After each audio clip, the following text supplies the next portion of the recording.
Assalamualaikum warahmatullahi wabarakatuh. Selamat siang pemirsa, apa kabar Anda siang hari ini?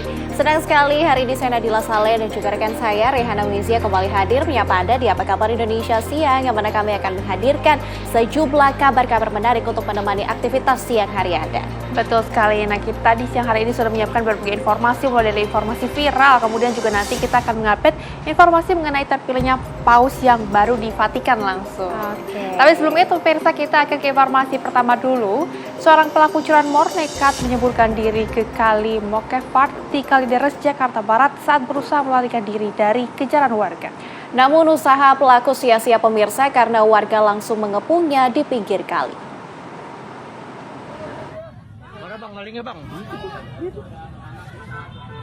Inilah aksi seorang pelaku curanmor yang menyeburkan diri ke aliran Kali Mokefart di Kalideres, Jakarta Barat. Pelaku berinisial AS asal Lampung ini nekat melarikan diri dengan melompat ke kali lantaran panik saat aksinya dipergoki warga. Nyawa pelaku dapat diselamatkan petugas kebersihan setempat dengan menggunakan perahu penyeberangan. Warga yang emosi sempat akan menghadiahkan bogem mentah kepada pelaku, namun hal itu dapat dihalau petugas yang telah tiba di lokasi.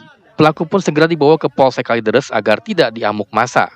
Kanit Reskrim Polsek Kalideres AKP Kevin Adrian mengatakan pelaku AS merupakan residivis kasus serupa yang baru keluar dari penjara pada Desember 2024 lalu. Komplotan pelaku AS kerap beraksi di wilayah Kalideres dan dari pengakuannya 3 motor warga sudah digasak oleh komplotan ini. Selain pelaku, polisi juga mengamankan barang bukti berupa kunci letter T dan kunci magnet untuk membuka pengaman kunci motor. Pelaku dikejar oleh beberapa masyarakat yang mendengar teriakan maling-maling dari korban, yang kemudian sempat terjatuh. Pelaku sempat terjatuh dan kemudian lompat ke kali dan Ada berapa orang bang itu berarti pelakunya bang? Pelaku sesuai keterangan dari korban dan saksi-saksi ada 2. Saat ini polisi masih melakukan pengejaran terhadap satu pelaku lainnya yang berhasil melarikan diri. Dari Jakarta, Arif Budiman Saputra, TV One mengabarkan.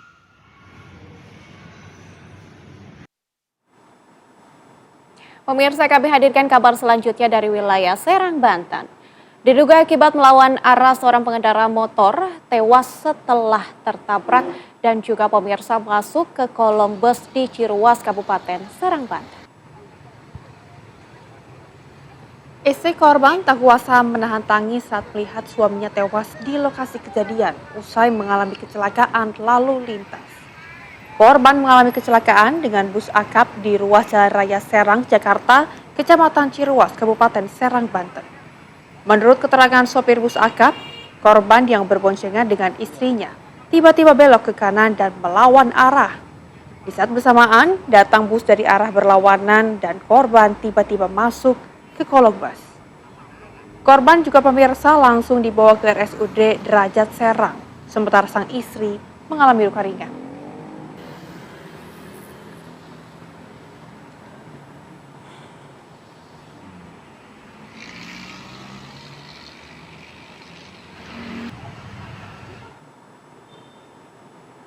Kita hadirkan informasi lainnya untuk Anda pemirsa dari wilayah Bogor, Jawa Barat. Polsek Gunung Putri Kabupaten Bogor menggerebek sebuah gudang dan juga mengamankan 82 unit motor. Demikian Pak Ambon, kloter terakhir. Sebuah gudang yang digunakan sebagai penyimpanan motor di wilayah Gunung Putri digerebek aparat Polsek Gunung Putri Kabupaten Bogor pada Rabu malam. Berbagai jenis dan merek motor pun disita dan diamankan Polsek Gunung Putri Bogor. Selain unit motor, polisi sektor Gunung Putri berhasil menangkap pelaku perampasan motor di jalan yang diduga sebagai debt collector di wilayah Kecamatan Gunung Putri, Kabupaten Bogor, Jawa Barat. Penggerebekan dilakukan di 2 desa di Kecamatan Gunung Putri. 5 orang diamankan dan dimintai keterangan dari 2 gudang di wilayah tersebut. Jadi total ada 82 unit motor yang kita amankan di Polsek Gunung Putri. Kita amankan 5 orang yang diduga sebagai pelaku perampasan motor tersebut. Dari Bogor, Jawa Barat, Eko Hadi, TV One mengabarkan. Pemirsa, miris sekali seorang nenek di Boyolali, Jawa Tengah bersimbah darah dikeroyok di pos keamanan pasar. Nenek yang berlumuran darah ini berusaha menuruni anak tangga di Pasar Kebun Agung, Mangurejo, Ngemplak, Boyolali, Jawa Tengah. Dan terlihat pemirsa luka di wajah si nenek diduga akibat tindakan warga yang emosi lantaran si nenek diduga telah mencuri 5 kg bawang putih. Si nenek yang tertangkap pemilik barang sempat dibawa ke pos keamanan pasar. Di pos itulah diduga si nenek dipukuli. Ulah si nenek memang salah, namun main hakim sendiri juga salah. Akibat main hakim sendiri, 2 orang yang diduga pelaku kini harus mendekam di Polres Boyolali, Jawa Tengah.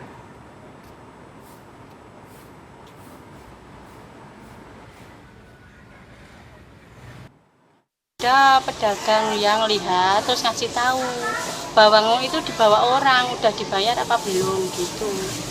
Ya wes, terus suami ngejat terus kecekel itu. Orangnya ketangkep posisi membawa bawang, Mas Jan? Sama karung. Oh, sama karung. Dimasukin karung.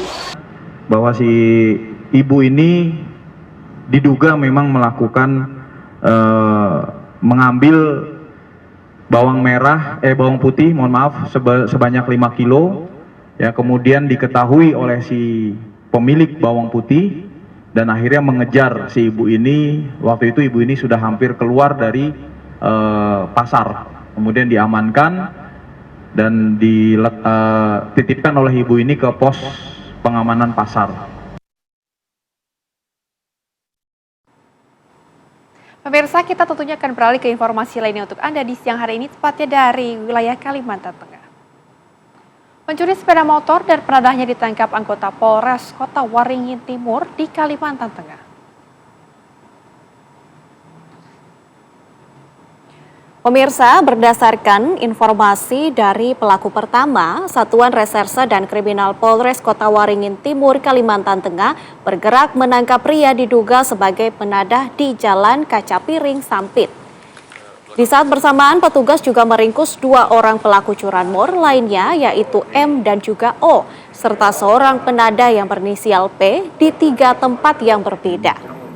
Adapun modus yang digunakan para pelaku adalah mengintai sepeda motor yang akan mereka curi dan memanfaatkan kelengahan pelaku. Motor yang dicuri langsung diubah warna dan bentuk, kemudian dijual kepada penadah dengan kisaran harga 2 juta rupiah per unit. Guna pengusutan lebih lanjut, para pelaku ditahan di Polres Kota Waringin Timur.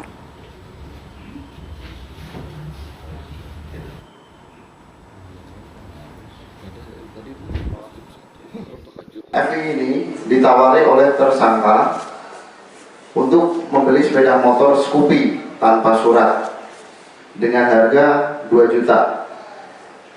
Karena saat itu pelaku ini tidak memiliki kendaraan. Kemudian di situ terjadi transaksi di mana DP-nya 500.000, kemudian di hari berikutnya setelah dibayar 1,5 juta dan kemudian cat asli dari kendaraan motor tersebut dirubah menjadi cat hitam dok untuk menghilangkan jejak warna aslinya. Pemirsa, kami hadirkan kabar selanjutnya tentang perkembangan kasus TPPO. Polisi membongkar makam Soleh Darmawan, warga Bekasi, pemirsa, yang tewas saat bekerja di Kamboja. Ekshumasi makam Soleh dilakukan untuk mengetahui penyebab pasti kematian anak pertama dari 7 bersaudara tersebut. Pembongkaran makam juga pemirsa diketahui dilakukan secara tertutup. Sedangkan untuk proses pembongkaran hanya bisa disaksikan perwakilan keluarga dan tokoh agama saja. Ekshumasi makam Soleh dilakukan untuk mengetahui penyebab pasti kematian anak pertama dari 7 bersaudara tersebut. Pasalnya pemirsa, saat dipulangkan ke tanah air, keluarga menemukan kejanggalan adanya bekas luka sobek di bagian perut Soleh. Keluarga juga merasa Soleh menjadi korban penipuan. Karena Soleh sempat mengaku kerja di hotel, namun setelah dikabarkan tewas, ternyata selama ini Soleh bekerja di Kamboja sebagai admin judi online.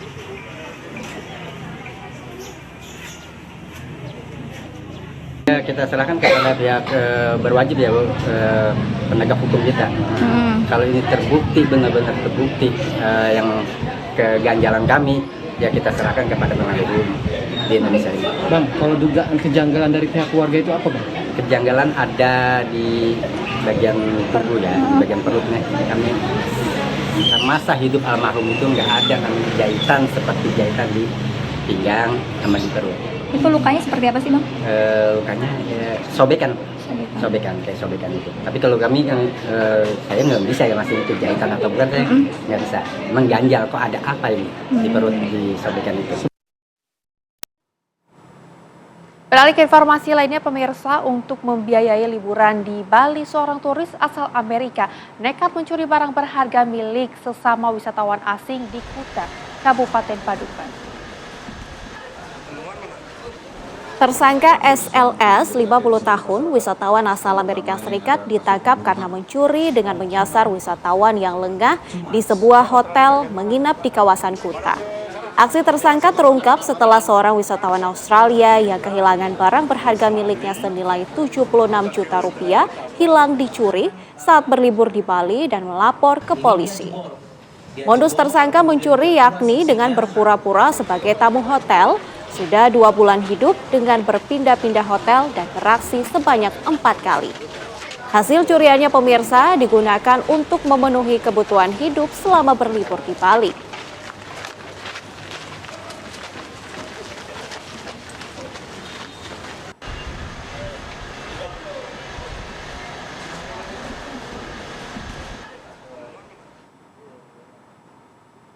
Pemirsa, kami hadirkan kabar dari Batam. Petugas Bea Cukai Batam berhasil menggagalkan upaya penyelundupan narkotika jenis sabu seberat 3 kg. Ya, 2 tersangka pria dan wanita berhasil diamankan dalam operasi yang dilakukan di 2 lokasi yang berbeda. Siapa yang nitipkan? AY tak berkutik saat petugas Bea Cukai Pelabuhan Internasional Batam Center menggiring ke ruang pemeriksaan pada 29 April lalu untuk memeriksa isi kopernya dan menemukan puluhan bungkusan paket sabu seberat 2 kg. AY adalah sales cantik asal Madura yang berangkat dari Malaysia melalui Batam hanya untuk mengambil sabu dengan upah sebesar 60 juta rupiah. Berselang 2 hari, petugas Bea Cukai Bandara Hang Nadim mencurigai seorang penumpang berinisial HD yang berusaha menyelundupkan sabu seberat 1 kg lebih di lipatan pakaiannya. Dari modus kedua tersangka ini tampak sama, namun Kepala Bea dan Cukai Batam mengatakan 2 tersangka berbeda jaringan. Dan layanan informasi Bapak Evi, penumpang yang berasal dari perjalanannya itu dari Malaysia, setulang laut, yang tiba di pelabuhan Batam Center. Dari kasus itu ya jumlah barang bukti yang kami bisa amankan dari AY ini adalah sebesar 2 kilo sabu. Dan kami lakukan juga hal yang sama, profiling dan juga pemeriksaan terhadap barang bawaannya. Kami menemukan 16 paket kecil-kecil dalam plastik klip dengan berat sebesar 1 kilogram sabu. Kini kedua tersangka diancam dengan Undang-Undang Narkotika dengan ancaman seumur hidup atau pidana mati. Dari Batam, Kepulauan Riau, Alboin, TV One mengabarkan.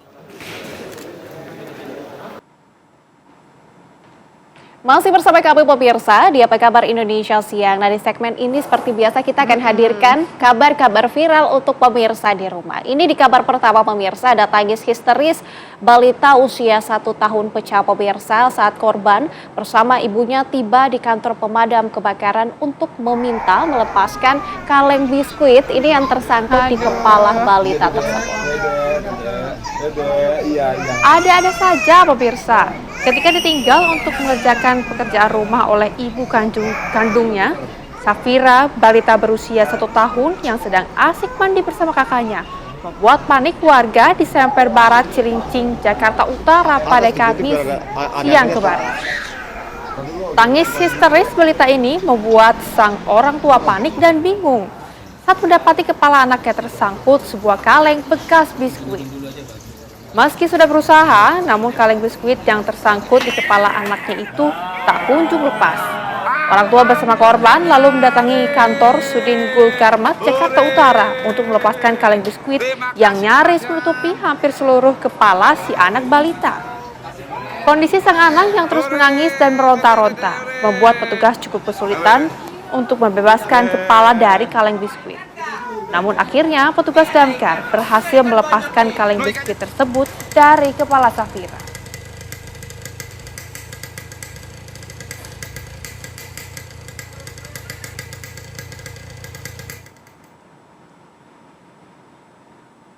Nah, kabar lainnya untuk Anda pemirsa, di mana 40 pelajar bermasalah hukum mulai mengikuti pendidikan karakter dan wawasan kebangsaan di markas Kodim 0610 Sumedang, Jawa Barat.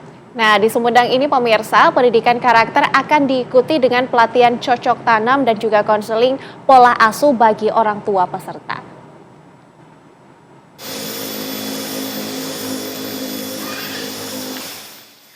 Ada yang berbeda di pendidikan karakter dan kawasan kebangsaan di markas Kodim 0610 Sumedang, Jawa Barat. Mulai hari ini, 40 peserta didik yang merupakan pelajar bermasalah hukum akan mengikuti bootcamp ala Gubernur Jawa Barat Deddy Mulyadi. Tapi di sini akan ada suplemen atau tambahan untuk melengkapi pendidikan di Kodim Sumedang ini. Bupati Sumedang, Doni Ahmad Munir mengungkap para peserta tidak hanya dilatih kedisiplinan dan wawasan kebangsaan. Akan ada tambahan berupa pelatihan keterampilan bercocok tanam. Tambahan lainnya adalah tak cuma peserta pendidikan yang akan dilayani di Kodim Sumedang. Orang tua para peserta juga akan diberikan konseling soal pola asuh orang tua atau parenting agar ada harmonisasi antara orang tua dengan anak. Selain dilatih keterampilannya untuk pertanian, untuk ketahanan pangan, mereka akan disiplin tadi, punya wawasan keagamaan, wawasan kebangsaan, dan orang tuanya pun akan dilatih, dibekali dalam bentuk parenting. Bagaimana orang tua bisa mendidik anak-anaknya. Lengkaplah sudah anaknya dibekali, orang tua pun dibekali. Bagaimana cara menangani anak yang dalam tanda petik bermasalah tadi. Dari 40 pelajar yang dikirim hari ini ke Makodim Sumedang, 4 diantaranya merupakan perempuan. Mereka adalah pelajar berbagai SMP di wilayah Sumedang yang bermasalah dengan hukum dan terdata di Rumah Aman Dinas Perlindungan Penduduk Keluarga Berencana Pemberdayaan Perempuan dan Perlindungan Anak Sumedang, Polres Sumedang, Dinas Pendidikan, hingga Dinas Keluarga Berencana. Dari Sumedang, Jawa Barat, Lutfi Setia Rafsanjani, TV One, mengabarkan.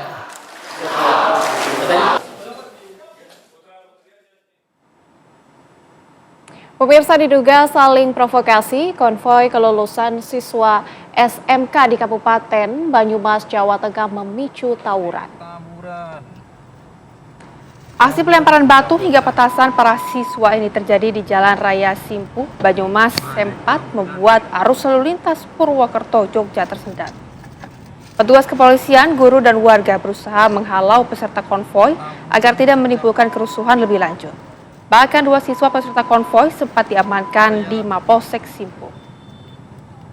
Pihak kepolisian tidak merinci dari sekolah mana para peserta konvoi berasal. Aksi konvoi bisa diredam setelah polisi melakukan patroli di sejumlah wilayah.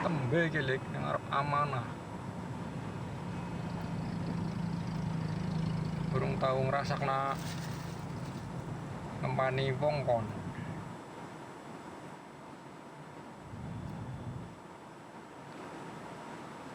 Pemirsa, di tengah maraknya informasi tentang sulitnya mendapatkan gelar dokter dan juga ulah kriminal, sejumlah oknum dokter yang mencoreng dunia medis ternyata masih banyak dokter yang peduli terhadap pasiennya.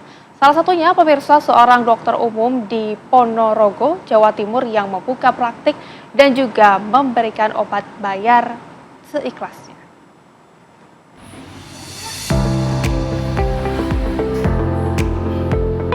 Dokter berhati emas. Ya, mungkin julukan ini tepat disematkan kepada Dr. Rafika Agustin, seorang dokter umum yang membuka praktek di Jalan Lejen Sukowati, Desa Ngunut, Kecamatan Babadan, Ponorogo, Jawa Timur. Dalam praktek pengobatan sehari-hari, dokter berusia 30 tahun ini membebaskan biaya pasiennya hingga bayar seikhlasnya. Yang gratis itu ya semua dari awal ya, dari pemeriksaan pasien datang diperiksa, kalau butuh dilakukan pemeriksaan lab sederhana, itu kita juga bisa melakukan sampai pasien menerima obat. Artinya gratis semua kalau nggak punya uang? Iya, bisa sampai gratis, hanya membayar dengan doa yang tulus saja. Dokter lulusan Fakultas Kedokteran dan Ilmu Kesehatan Universitas Muhammadiyah Yogyakarta ini bahkan memberikan perhatian khusus bagi para pasien pengendara ojek online. Sebenarnya semua masyarakat boleh datang, tapi memang terkhusus ojol itu memang kita gratiskan free, jadi nggak perlu memasukkan secara seikhlasnya dan semampunya atau bawa hasil kebun, tapi benar-benar gratis untuk teman-teman ojol.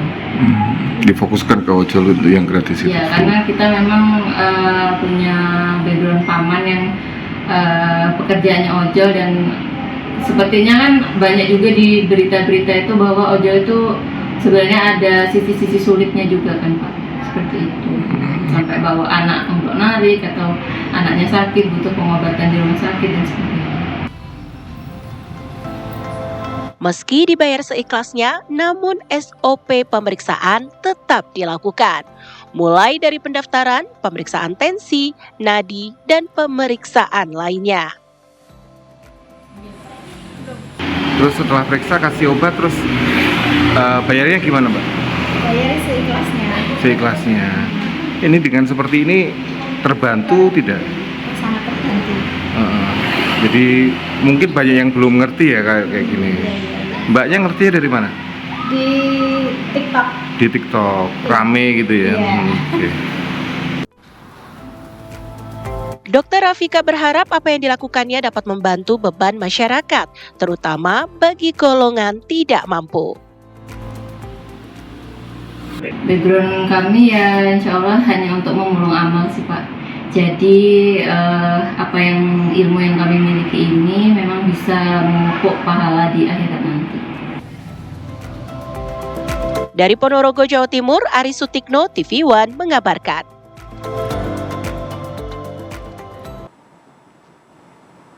Masih bersama kami pemirsa di Apa Kabar Indonesia Siang, kita tentunya akan kembali lagi menghadirkan kabar-kabar viral untuk Anda. Salah satunya adalah sebuah video pesta kelulusan sekolah di SMKN 1 Tejakula Buleleng, Bali membuat heboh di media sosial karena mengundang DJ perempuan yang menari seksi dengan pakaian sekolah.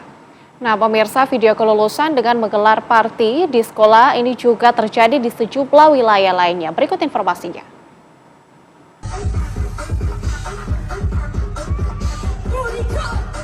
Inilah video pesta kelulusan di SMKN 1 Tejakula, Kabupaten Buleleng, yang membuat heboh di media sosial. Video viral setelah diunggah Senator DPD RI asal Bali, Arya Wedakarna, di akun Instagram pribadinya. Dalam video berdurasi singkat tersebut, nampak seorang DJ perempuan yang diketahui bernama Diah Krishna dengan seragam siswi SMA, rok pendek dan kemeja diikat di atas perut, menari seksi di depan para siswa dan siswi yang ikut menari bak berada di dalam diskotik. Usai viral, DJ Diah Krishna melalui akun Instagramnya meminta maaf dan menyatakan dirinya bukan pelajar di sekolah tersebut. Dan seragam sekolah yang dikenakannya murni tematik berdasarkan kesepakatan dengan pihak panitia. Saya DJ Diah Krishna terkait dengan kejadian yang diunggah di akun Instagram dan juga Facebook dari AWK. Kita akan klarifikasi sebagai berikut. Poin pertama, DJ Diah Krishna bukan siswi atau alumni dari sekolah tersebut. Kita diundang dan perform sebagai talent DJ dan genre lagu serta outfit atas kesepakatan bersama antara kita dan panitia siswa. Poin kedua, pelaksanaan kegiatan atas biaya kolektif mandiri siswa dan siswi sekolah tersebut dan dilaksanakan siang hari dan bertujuan sebagai hiburan kelulusan dan tidak ada unsur pornografi di acara tersebut. Tak hanya di SMKN 1 Tejakula, perayaan kelulusan dengan menggelar party di sekolah juga terjadi di sejumlah sekolah lainnya dan videonya juga viral di media sosial. Pihak Dinas Pendidikan Pemuda dan Olahraga Provinsi Bali dikabarkan akan memanggil pihak sekolah dan OSIS untuk dimintai keterangan terkait viralnya video tersebut. Dari Denpasar, Bali, Aris Wianto, TV One mengabarkan.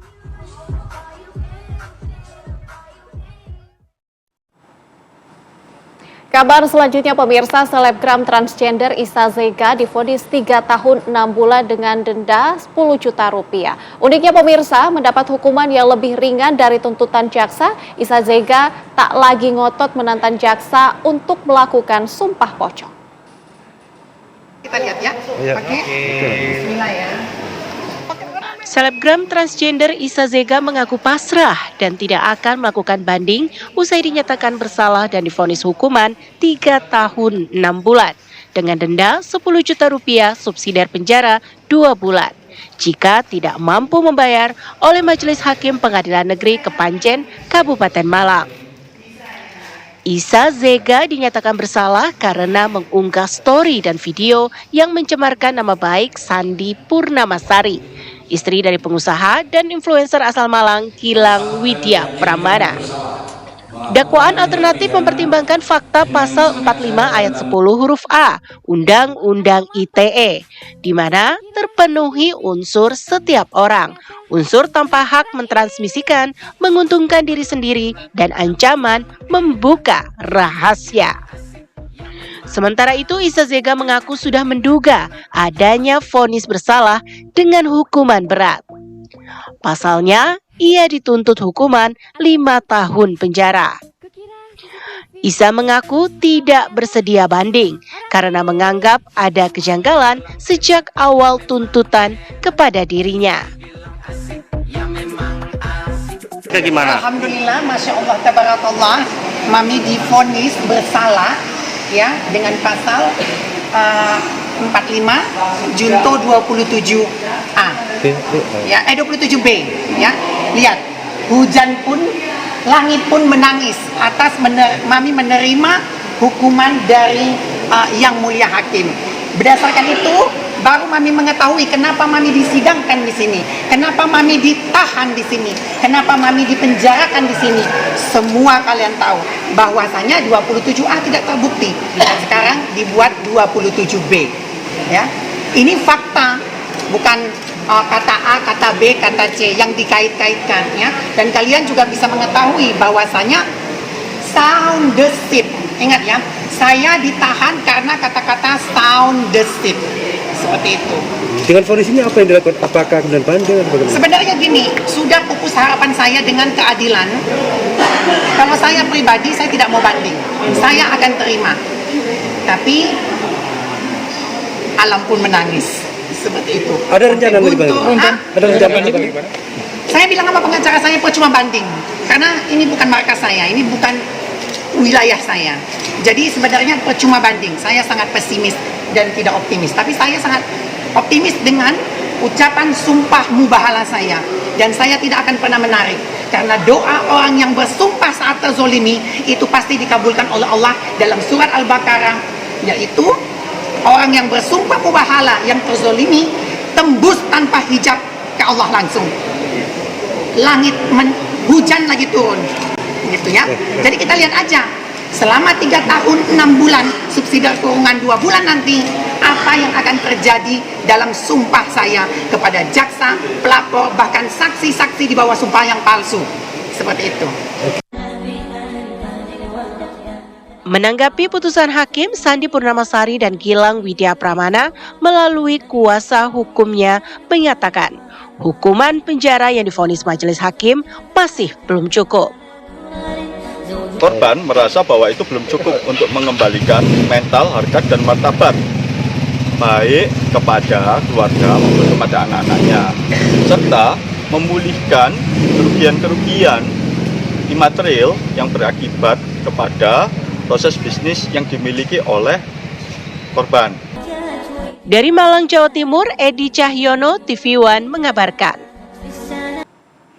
Anda masih bersama kami pemirsa di Apa Kabar Indonesia Siang. Tim kuasa hukum Presiden ke-7 Republik Indonesia Joko Widodo menyerahkan sejumlah dokumen pendidikan asli termasuk ijazah kepada penyidik Barreskrim Polri pagi tadi. Pemirsa, tim kuasa hukum Joko Widodo mendatangi Barreskrim Polri untuk menyerahkan sejumlah dokumen termasuk ijazah asli ke pihak kepolisian.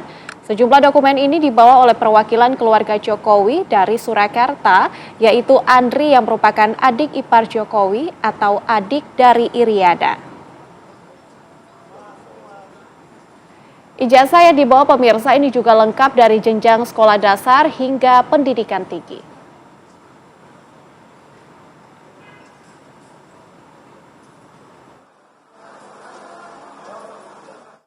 Agenda hari ini itu hanya kita memenuhi permintaan dari pihak Barreskrim untuk menghadirkan dan membawa sejumlah dokumen, termasuk ijazah asli dari Pak Jokowi.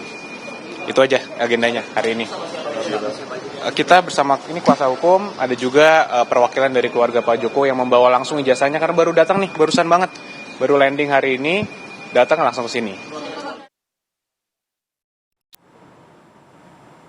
Pemirsa, dianggap tidak berdampak positif bagi warga, Aliansi Masyarakat Rantau Api, Pemuda dan Mahasiswa menggelar unjuk rasa ke perusahaan kebun sawit di Desa Rantau Api, Kecamatan Tengah, Ilir, Kabupaten Tebo Jambi.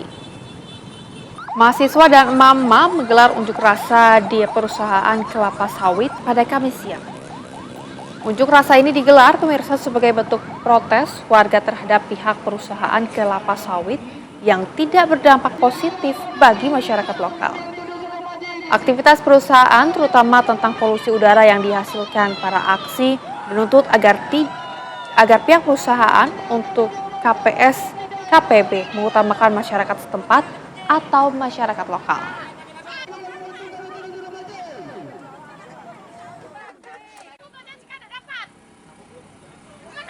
Dampaknya asap, Pak. Asap, sudah itu ada tanaman-tanaman warga yang apain oleh asap itu. Jadi tidak bisa dipanen. Pemirsa, Kejaksaan Agung menyita uang ratusan miliar rupiah terkait kasus korupsi Duta Palma Group.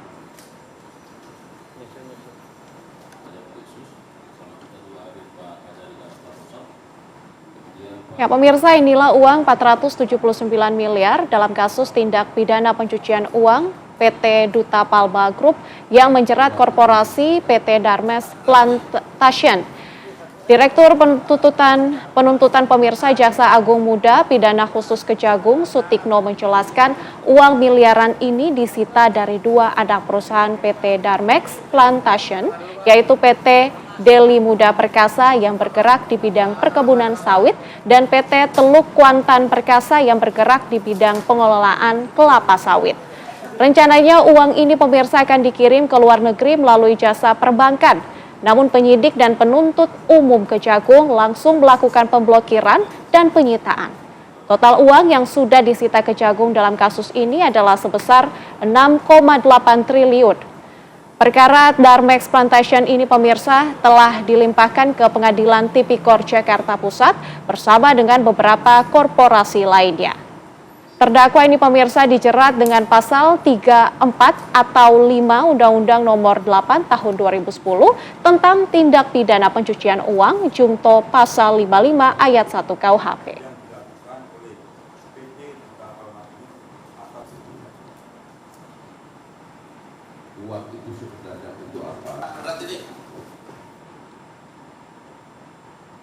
Pemirsa, 3 hakim nonaktif PN Surabaya pembebas Ronald Tanur divonis lebih ringan dari tuntutan jaksa. Pembacaan putusan di Pengadilan Tipikor Jakarta Pusat pada Kamis sore ini langsung dipimpin oleh Ketua Majelis Hakim Teguh Santoso. 3 hakim nonaktif ini terbukti menerima suap dan gratifikasi untuk membebaskan Ronald Tanur dari kasus penganiayaan yang menewaskan Dini Sera Afriandi. Erintua Damanik dan Bang Apul, pemirsa, informasinya divonis 7 tahun penjara, sedangkan Hero Hanidiu divonis lebih berat, yakni adalah 10 tahun penjara. Denda sebesar Rp500.000 dengan ketentuan apabila denda tersebut tidak dibayar maka diganti dengan pidana kurungan selama 3 bulan. Menyatakan terdakwa Erintua Damanik. Terima kasih Anda masih bersama kami pemirsa di Apa Kabar Indonesia Siang. Pemirsa, kebakaran melanda sebuah rumah tempat usaha konveksi di Tanah Sereal Tambora, Jakarta dan deretan lapak semi permanen sentral toko buku bekas di Jalan Semarang, Surabaya, Jawa Timur.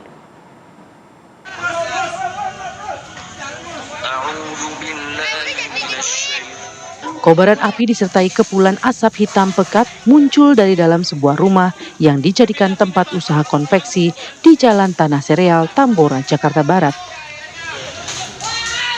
Banyaknya material yang mudah terbakar juga membuat api dengan cepat merambat ke beberapa bangunan lainnya. Diduga api pertama kali muncul dari mesin pendingin dan menyambar gas 3 kg yang ada di rumah konveksi. Tidak ada korban jiwa dalam peristiwa ini. Api berhasil dipadamkan 1 jam kemudian setelah 17 unit mobil pemadam Sudin Jakarta Barat diterjunkan ke lokasi kebakaran.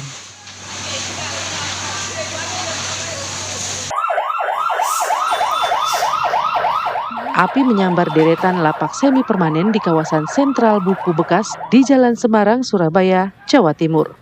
Kebakaran yang bersumber dari lantai 2 tempat servis AC ini dengan cepat menghanguskan beberapa lapak yang ada di sekitarnya. Kebakaran ini sempat membuat warga di sekitar panik. Beruntung tidak ada korban jiwa dalam kejadian tersebut. 1 petugas pemadam kebakaran sempat terjatuh dan mengalami luka ringan saat berusaha memadamkan api di lantai 2. Untuk yang pertama itu tempat Mbak Eli atas, terus merambat ke tempat Pak Yuko, Galdegan, ke buku Mas Anto, sama Mas Kasno. Total ada berapa, Pak? Tempat saya ada 5 rumah. 5 toko. 5 toko dan 1 rumah. Dari Jakarta dan Surabaya, Jawa Timur, Arif Budiman Saputra, Zainal Azhari, TV One mengabarkan. Pemirsa, seekor biawak berukuran 2 meter masuk ke dalam kantor Bupati Maros, Sulawesi Selatan. Biawak itu, pemirsa, bahkan membuat kaget Bupati Maros yang hendak pulang kantor. Menerima audiens ini seekor biawak akan melakukan audiens di kantor Bupati Maros. Pemadam, tolong! Sebuah momen langka sekaligus lucu berhasil diabadikan oleh seorang pegawai saat Bupati Maros, Haidir Syam, dihadang oleh seekor biawak besar di dalam lobi kantornya. Bupati Maros yang hendak pulang namun kaget dengan kemunculan biawak yang tiba-tiba menghalangi jalan. Biawak yang ukurannya mencapai 2 meter ini diketahui muncul dari arah kantin belakang lalu masuk melalui pintu lobi. Meski telah diusir oleh petugas Satpol PP, biawak ini malah tidak bergeming hingga akhirnya harus didorong keluar area lobi. Bahkan saat di luar lobi, biawak ini seolah enggan beranjak dan hanya mengibaskan ekornya.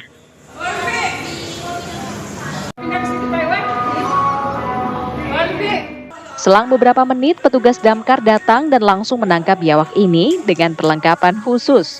Meski biawak ini sempat memberikan perlawanan, petugas damkar akhirnya berhasil mengamankannya dan mengevakuasi sang biawak ke Mako Damkar.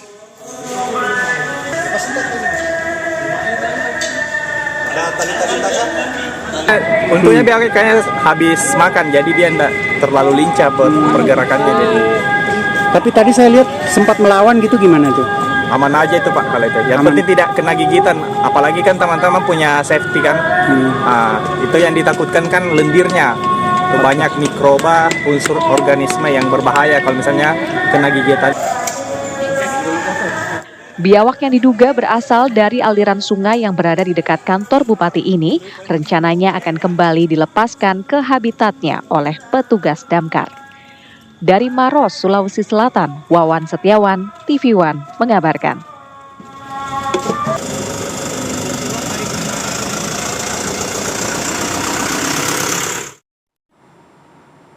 Pemirsa, gara-gara seekor musang yang bersembunyi di bawah ranjang, seorang warga di Tuban, Jawa Timur harus memanggil petugas pemadam kebakaran untuk menangkap hewan liar tersebut. Pemilik rumah khawatir hewan tersebut, pemirsa, melukai keluarga yang ada di dalam rumah yang sedang tertidur.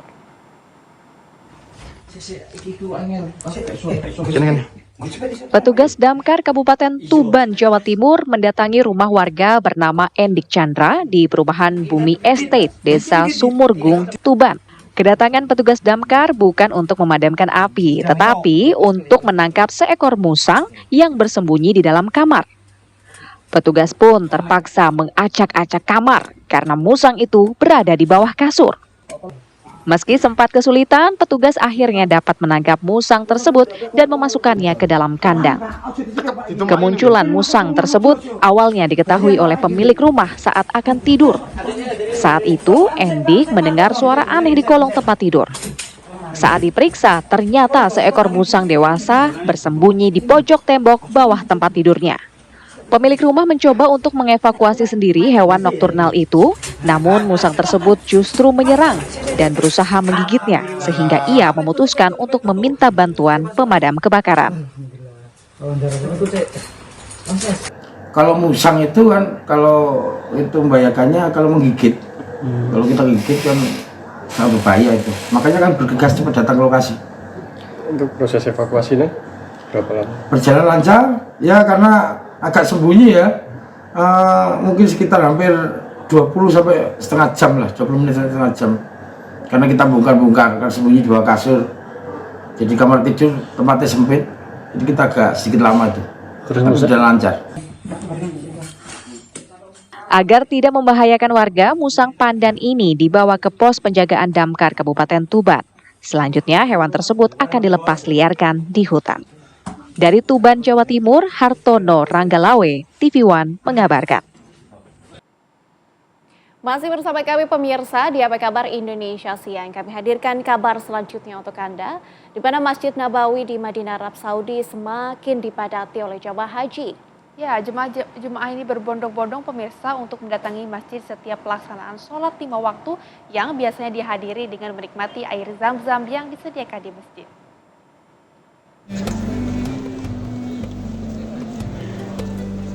Jemaah haji dari berbagai negara terus berdatangan ke kota Madinah, Arab Saudi. Kepadatan jemaah Masjid Nabawi pun terus bertambah. Itu artinya semakin sulit mendapatkan tempat bagi jemaah untuk sholat di dalam masjid.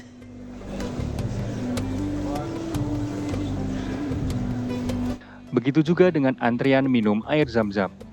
Setiap usai sholat, jemaah biasanya mengerubungi termos-termos air zam-zam. Ada yang minum di tempat atau untuk dibawa pulang. Air zam-zam yang tersedia ada yang dingin seperti air es dan ada juga yang bersuhu normal. Tapi tidak semua air di dalam Masjid Nabawi adalah air zam-zam. Untuk pastinya cari keterangan tulisan air zam-zam. Kebanyakan dalam huruf Arab gundul. Pastikan saja ada huruf jim dan mim yang berulang di akhir kalimat. Dan inilah gudang air zam-zam di pelataran masjid yang jumlahnya sangat banyak. Ini untuk memastikan jemaah tidak akan kehabisan berapapun jumlah mereka yang datang.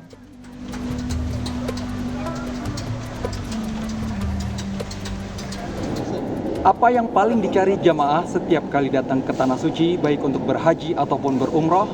Ya, air zam-zam. Dan saat ini saya berada di depan termos-termos air zam-zam yang berada di dalam Masjid Nabawi, Kota Madinah. Seperti juga jemaah lainnya, setiap kali usai melakukan sholat berjamaah di dalam masjid, saya menikmati air zam-zam sepuasnya. Semoga Anda juga bisa menikmati kenikmatan yang sama dalam waktu dekat ke depannya, insya Allah. Dari Kota Madinah, Arab Saudi, Irwan Darmawan, TV One mengabarkan.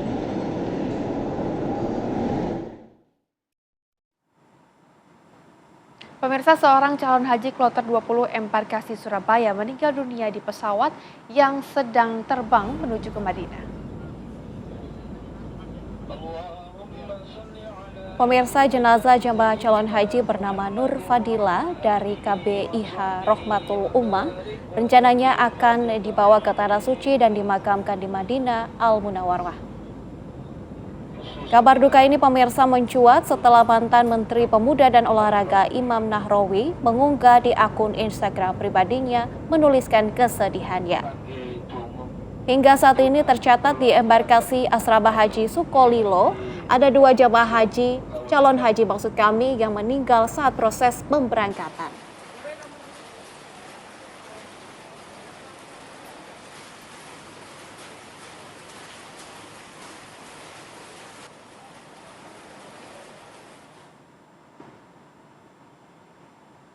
Pemirsa, pasangan suami istri penjual pentol bakso keliling di Kabupaten Rembang, Jawa Tengah bisa mewujudkan mimpi naik haji tahun ini.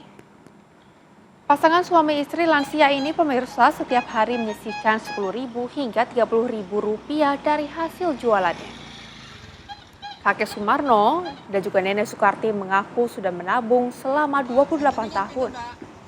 Setiap hari kakek Sumarno berjualan keliling menjajakan pentol bakso, saus, dan kecap.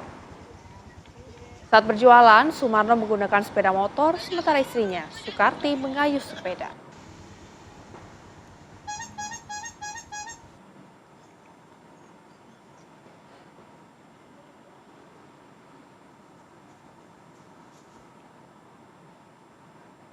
Pemirsa, isak tangis haru mewarnai keberangkatan 103 orang jemaah calon haji asal Kabupaten Langkat, Sumatera Utara menuju asrama haji di Medan.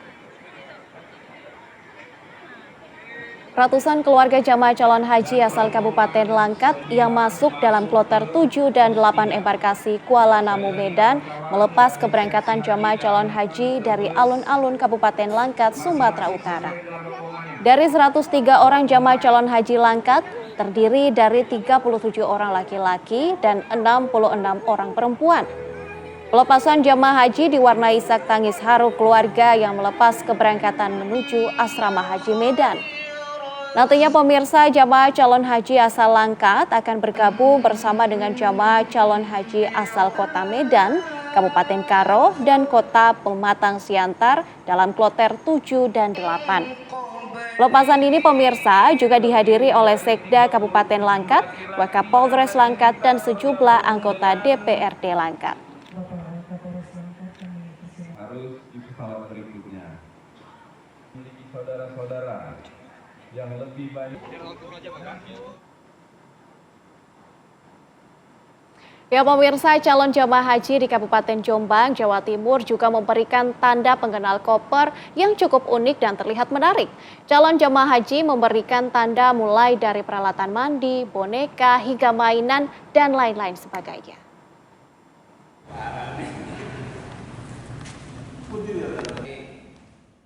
Ratusan koper milik calon jemaah haji di Jombang, Jawa Timur telah terkumpul rapi dan siap diangkut di aula kantor Kemenak Kabupaten Jombang. Ada pemandangan yang unik dan menarik dari sejumlah koper milik calon jemaah haji ini, yakni dari tanda pengenalnya. Para calon jemaah haji memberikan tanda pengenal koper yang unik, mulai dari peralatan mandi, boneka, mainan, hingga aksesoris lainnya seperti sandal dan sepatu, salah satunya. Menurut petugas jamaah haji setempat, hal itu tidak jadi masalah dalam aturan, sebab dikatakan bukan barang tajam atau yang mudah meledak. Yang unik juga macam-macam, ada ini apa, untuk kosok mandi itu, ya macam-macam ini. Terus ada yang dikasih apa namanya slayer boneka untuk memudahkan gitu. Boneka tidak apa-apa sesuai peraturan. Tidak apa-apa, itu sebagai penanda untuk memudahkan jamaah haji, dan juga ada foto yang ditempelkan. Setelah terkumpul di Kemenak Jombang, koper-koper milik calon jemaah haji di Jombang akan diangkut menggunakan truk menuju asrama haji yang ada di Surabaya. Dari Jombang, Jawa Timur, Rohmadi, TV One mengabarkan.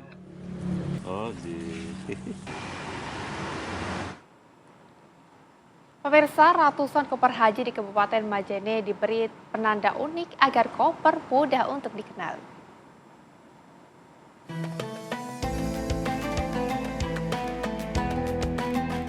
Sebanyak 239 koper milik calon haji asal Kabupaten Majene mulai disetor di halaman kantor Kementerian Agama Kabupaten Majene sesuai dengan jadwal yang telah ditentukan oleh panitia haji. Kemudian yang lain-lain itu yang unik-unik, mereka sendiri jamaah yang menandai bahwa supaya lebih mudah menemukan kopernya setelah tiba nanti di Arab Saudi. Dari penyetoran koper tersebut, berbagai koper milik calon jamaah haji diberi tanda unik, seperti sandal jepit, pita berbentuk ketupat, syal, serta benda lainnya. Hal ini dilakukan agar para calon haji dapat dengan mudah mengenali koper miliknya. Salah satu keluarga jemaah haji asal Kecamatan Pamboang mengaku sengaja ia memberi penanda bola-bola di koper milik orang tuanya karena berharap penanda itu tidak sama dengan penanda koper haji milik jamaah lainnya yang satu rombongan dengan orang tuanya. Dari Kabupaten Majene, Sulawesi Barat, Muktahwir Saputra, TV One mengabarkan. Pemirsa, tahta suci Vatikan telah terisi kembali setelah Paus Fransiskus wafat. Kami akan ajak Anda untuk melihat seperti apa situasi setelah Paus baru terpilih, yaitu Paus Leo ke-16 yang menjadi Paus pertama dari Amerika Serikat. Kami sudah terhubung pemirsa dengan rekan kami, Miranti Hirschman, yang sudah siap mengabarkan langsung dari Vatikan. Miranti, silakan dengan informasi Anda langsung dari sana. Ya Rehana, saat ini merupakan satu hari setelah terpilihnya Paus baru untuk gereja-gereja Katolik sedunia. Saat diumumkan bahwa atau ketika mengepulnya asap putih kemarin, banyak yang tidak menyangka bahwa pengumuman tersebut atau kabar gembira tersebut cukup cepat karena diduga konklav ini akan berlangsung mungkin sekitar 2 atau 3 hari atau setidaknya 5 balot untuk mendapatkan suara mayoritas, tetapi tampaknya pada balot keempat sekitar pukul 18 mereka telah atau para kardinal yang berada dalam konklav akhirnya berhasil mensepakati mendapatkan suara 2/3 mayoritas dan Paus Leo lah yang terpilih menjadi Paus, Kardinal Prevost yang terpilih menjadi Paus berikutnya. Dan apa yang terjadi di alun-alun Basilika kemarin memang ketika asap putih mengepul mereka sangat amat bersemangat, mereka hampir semuanya ya berlari bergegas gitu menuju alun-alun Basilika, mendekat ke arah Basilika. Mereka ingin sekali melihat wajah pemimpin baru mereka. Dan itu ada saat sekitar 45 menit sebelum Paus baru hadir atau tampil di balkon Basilika Santo Petrus. Dan tentu saja banyak sekali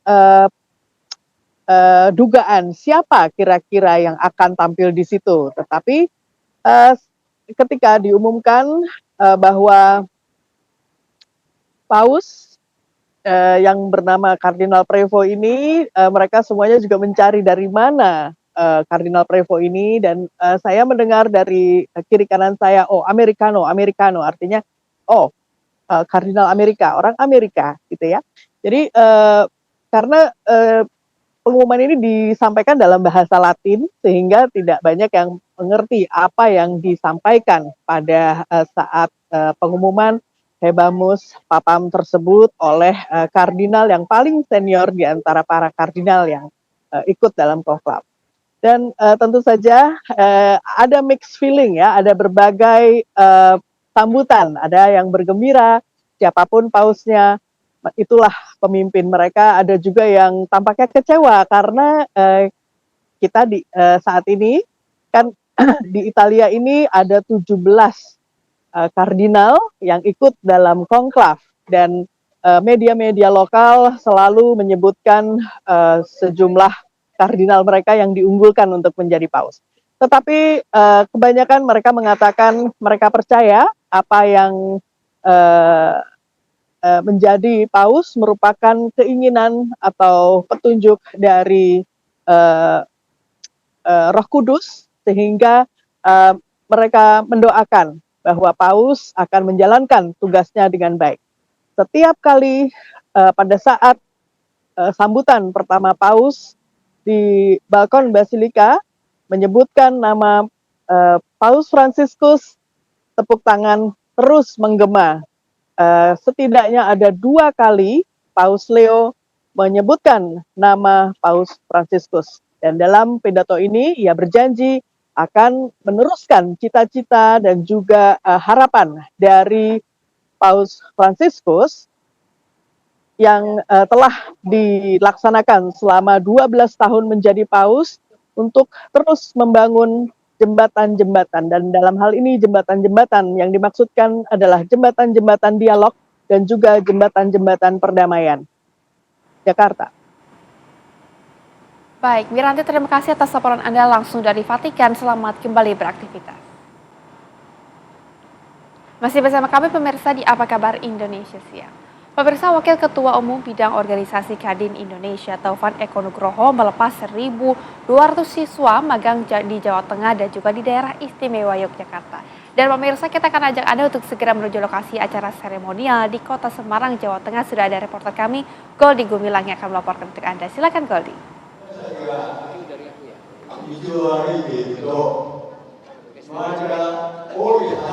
Goldi, silakan.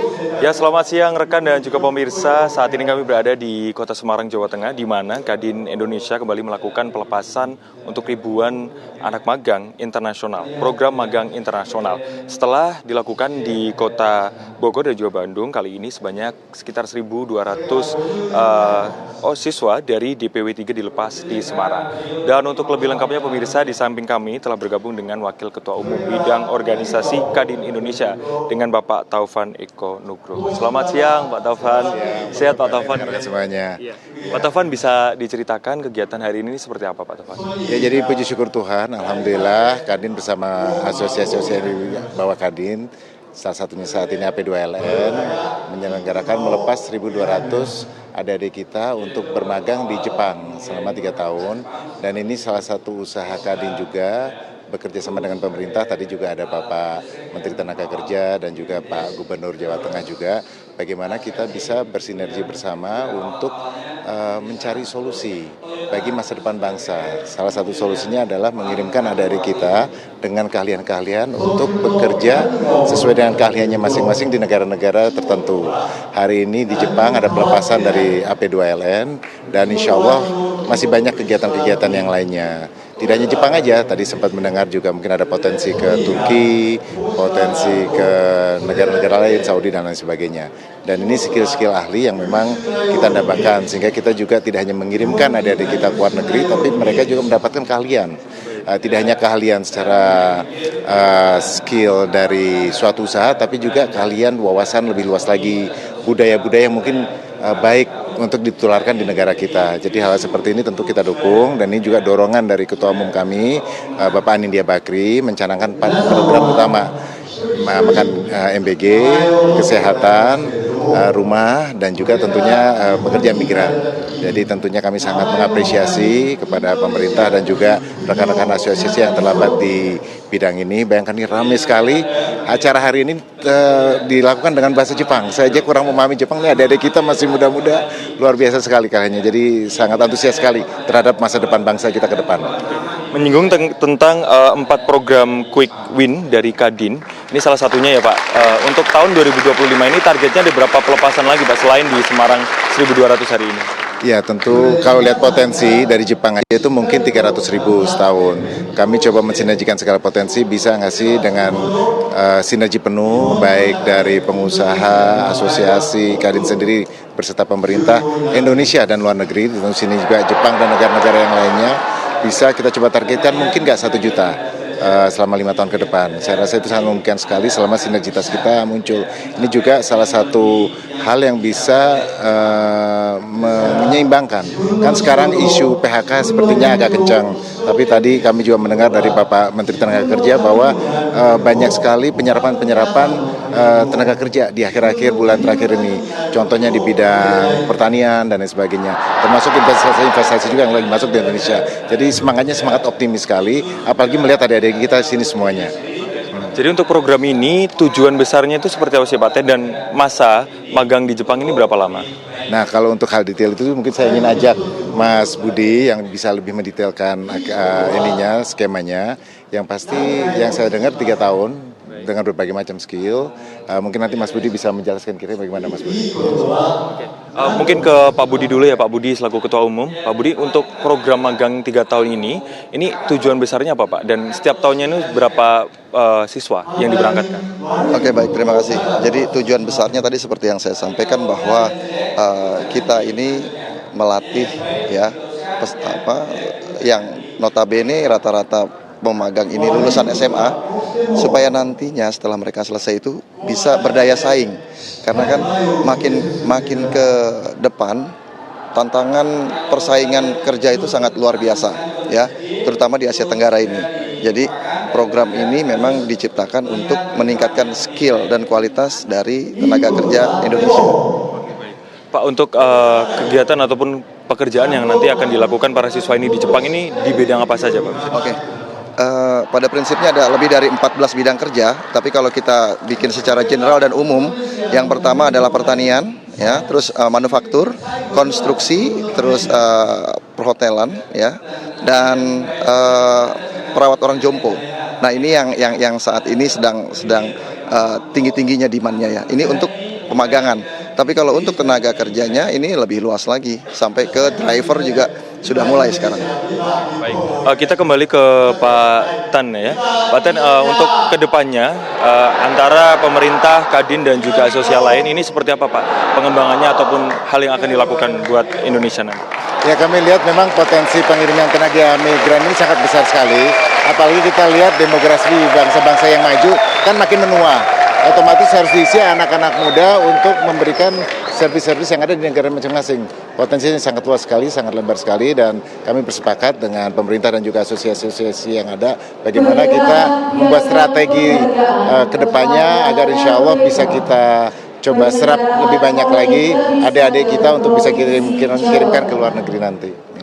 Mungkin kegiatan ataupun langkah yang akan dilakukan Kadin dan juga stakeholder terkait dengan penyerapan tenaga kerja mungkin yang akan diberangkatkan ke luar negeri ini seperti apa Pak? Ya, tentu kami di Kadin kan membina segala bentuk usaha-usaha yang ada. Kami akan banyak bersinergi dengan teman-teman di asosiasi seperti AP2LN dan juga tentunya dengan Kadin daerah di Jawa Tengah dan beberapa provinsi yang lainnya yang memang memiliki keunggulan-keunggulan dalam mengirimkan siswa-siswa atau calon-calon karyawan untuk ke luar negeri. Kami terus membina komunikasi dan salah satunya hadir di acara-acara seperti ini, cerita juga dengan adik-adik dan juga sahabat-sahabat kita dari Jepang, apa sih kira-kira yang dibutuhkan ke depan, sehingga kita bisa mengkonsepkan kira-kira solusi terbaiknya ke depan seperti apa. Pak Tan mungkin bisa pesan kepada pemirsa barangkali memang masih pencari kerja yang mungkin juga berkeinginan untuk berkarir di luar negeri, seperti apa pesannya Pak Tan?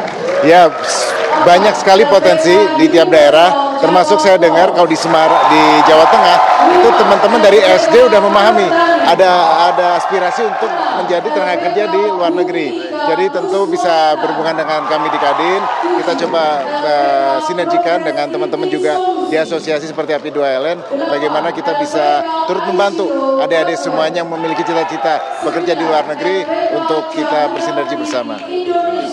Baik, terima kasih banyak atas waktunya Pak Taufan Eko Nugroho selaku Wakil Ketua Umum Bidang Organisasi Kadin Indonesia. Terima kasih banyak Pak Budianto selaku Ketua Umum dari AP2LN. Ya, dan itu tadi pemirsa bincang kami dengan dua tokoh yang tadi memang melakukan seremonial pelepasan selain dari Kadin Indonesia dan juga AP2LN.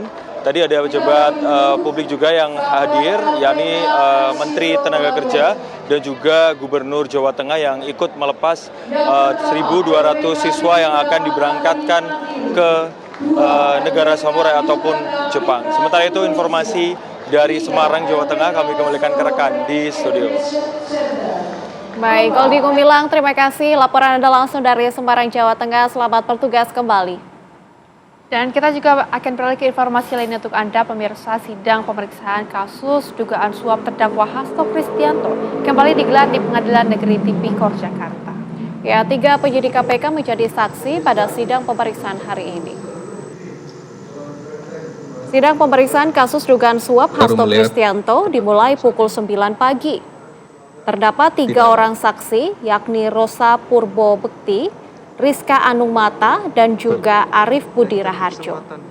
Dari keterangan penuntut umum, disampaikan bahwa ketiga orang saksi dipanggil sebagai saksi fakta untuk pelanggaran pasal 21 dan menjelaskan kejadian pada saat OTT dilakukan.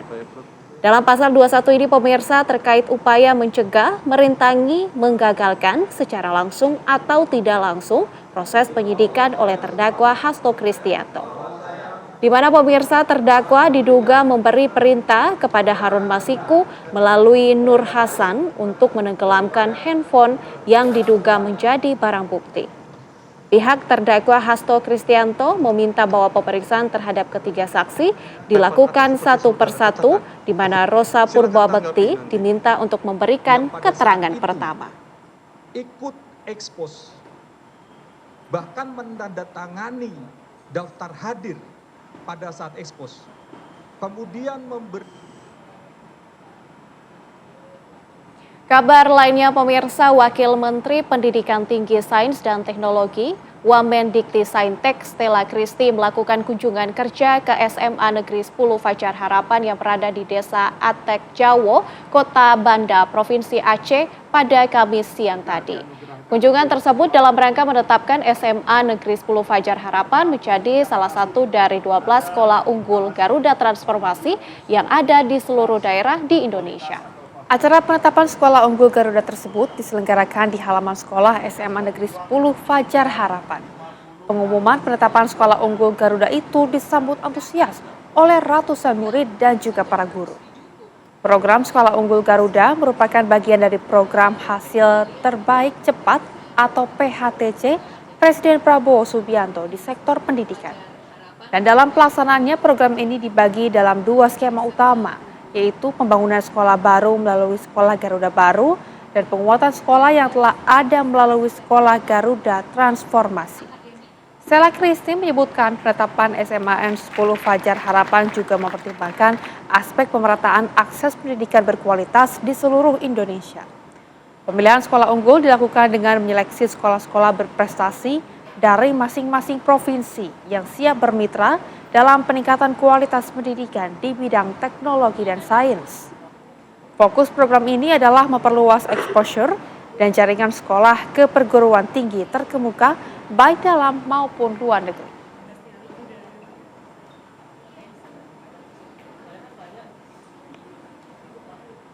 Inilah menjadi pilihan kita SMAN 10 Fajar Harapan. Jadi kita lihat pertama dari segi prestasinya, ini sangat tinggi sekali kalau kita lihat dari prestasi akademik di Dapodik ya, di Dapodik Inikdas ini sangat tinggi sekali, dan juga ini merupakan suatu representasi dari Aceh, sehingga itu juga menjadi bagian penting karena sekolah Garuda ini untuk memberikan akses. Bapak Presiden menginginkan kita membangun ekosistem sains dan teknologi Indonesia dengan cara yang paling strategis adalah memberikan akses, sehingga yang tadinya mungkin akan sulit mendapatkan akses ke sains dan teknologi akan bisa mendapatkan, termasuk mereka yang berasal dari daerah luar Jawa dan juga mereka yang berasal dari keluarga ekonomi menengah. Pemirsa, demi mendapatkan paket sembako murah Kartu Jakarta Pintar dari Pemprov Jakarta, ratusan warga rela mengantri di RPTRA Celilitan, Jakarta Timur. Sebagian warga yang sudah mengantri sejak pukul 6, pemirsa, diketahui kecewa karena tidak mendapatkan nomor antrian karena kuotanya sudah habis.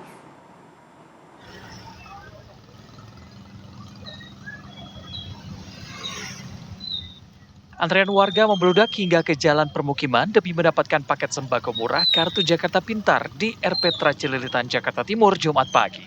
Tidak hanya di luar, terlihat juga warga memadati tempat untuk mendapatkan nomor antrian.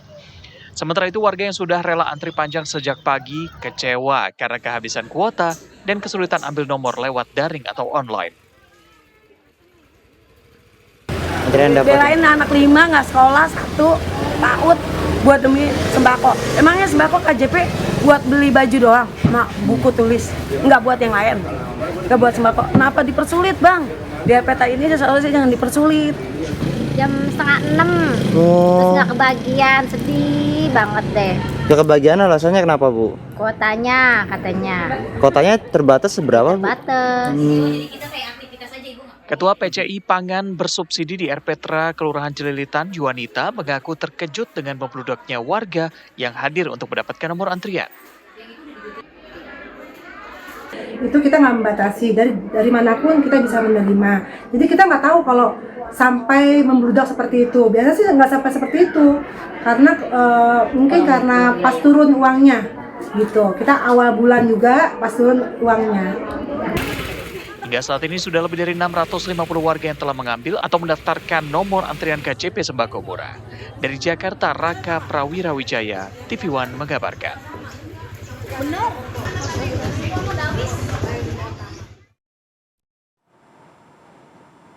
Pemirsa, Kementerian Pertanian dan Kepala Staf Angkatan Laut menggelar panen raya kacang kedelai di Kabupaten Serang, Banten. Panen raya kacang kedelai di 3 wilayah tersebut, pemirsa, sebagai langkah awal menjaga ketahanan pangan dan mengurangi impor kedelai.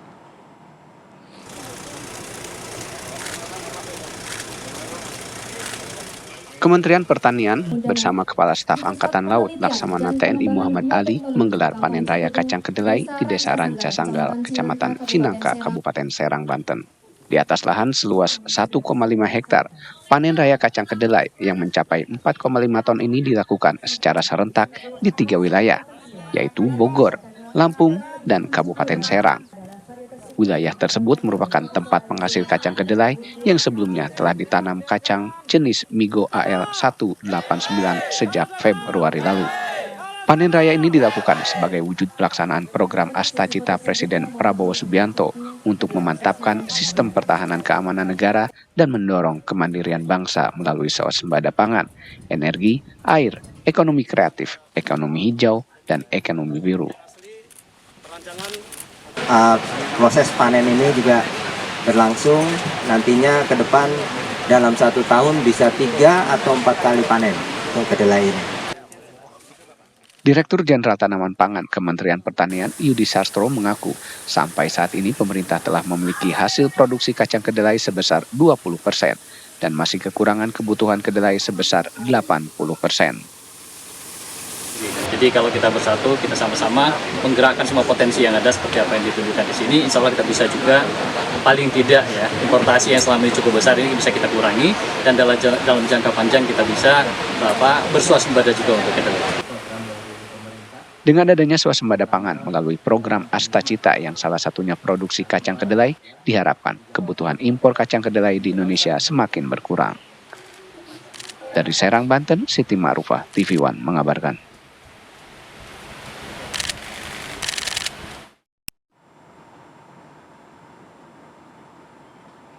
Pemerintah menggelar rapat koordinasi tingkat menteri pemirsa terkait dengan tata kelola penyelenggaraan program untuk makan bergizi gratis.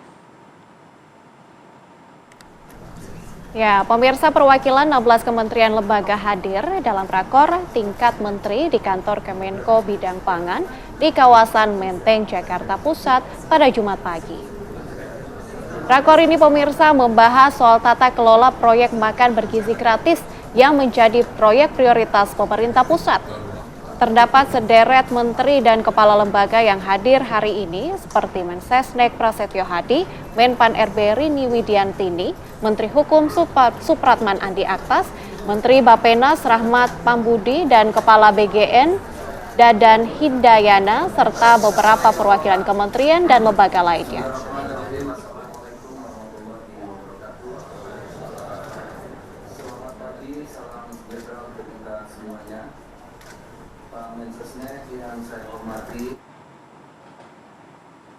Kabar lainnya, pemirsa, untuk membiayai liburannya di Bali, seorang turis asal Amerika Serikat nekat mencuri barang berharga milik sesama wisatawan asing di Kutai, Kabupaten Badung, Bali. Tersangka SLS yang berusia 50 tahun, wisatawan asal Amerika, ditangkap karena mencuri dengan menyasar wisatawan yang lengah di sebuah hotel penginapan di kawasan Kuta. Aksi tersangka terungkap setelah seorang wisatawan Australia yang kehilangan barang berharga miliknya senilai 76 juta rupiah hilang dicuri saat berlibur di Bali dan melapor ke polisi. Modus tersangka mencuri yakni dengan berpura-pura sebagai tamu hotel. Sudah 2 bulan hidup dengan berpindah-pindah hotel dan beraksi sebanyak 4 kali. Hasil curiannya pun digunakan untuk memenuhi kebutuhan hidup selama berlibur di Bali.